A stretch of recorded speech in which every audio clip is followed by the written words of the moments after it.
So this week's topic of sound and sound effects and the music elements in the film was probably my favorite to date. We are a big music household. We use music to relate to a lot of things, our feelings, our emotions.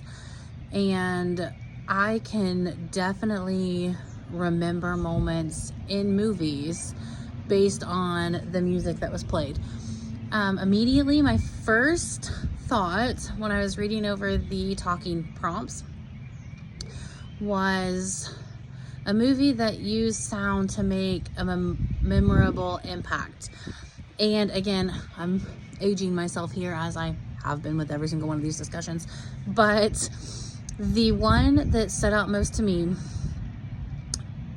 and for good reason, was Armageddon.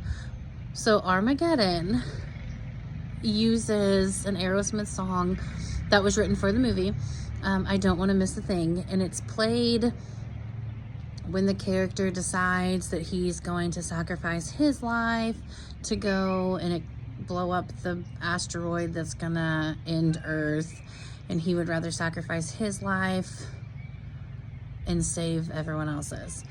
While this is happening, his fiance is watching at NASA, and this song is playing in the background. The fiance's dad is also a astronaut, and he is convincing the fiance not to do it and trying to sacrifice himself. So it's a big dramatic build up, and then you have this big dramatic song playing, and it definitely invokes emotion. So much to this point that when the song plays, I immediately think of Armageddon, and I immediately feel that sadness from that movie because of that song. So it makes a very large impact.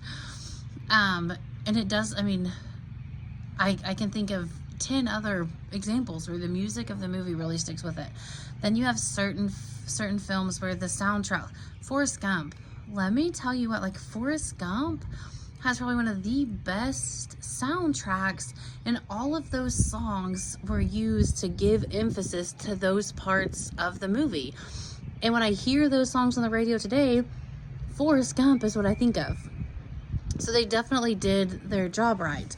Another thing I was going to mention, and it was from chapter 8, I believe, when it was talking about foreign films and how they do the voiceovers. And I will tell you, my husband is a huge Jackie Chan fan. Jackie Chan? Yeah, Jackie Chan. And we watched a list of his older movies. Well, his older movies were all in Chinese, Japanese, other languages. And you're having to watch, and the lips don't match. And that was one of the things, one of the questions. And that is so distracting to me. I struggled to even watch and understand what was happening because I was too busy looking at how their lips don't match the words that are saying. So that was just kind of a little bit of insight on that, because that's what I immediately thought of when I was reading that question in chapter 8. I hope everyone had a good week and that we keep pushing forward to next week. I will say it's bittersweet that we're this far in this class already, because this is my last class and I will graduate, and we're almost there. So I hope everyone has a good week.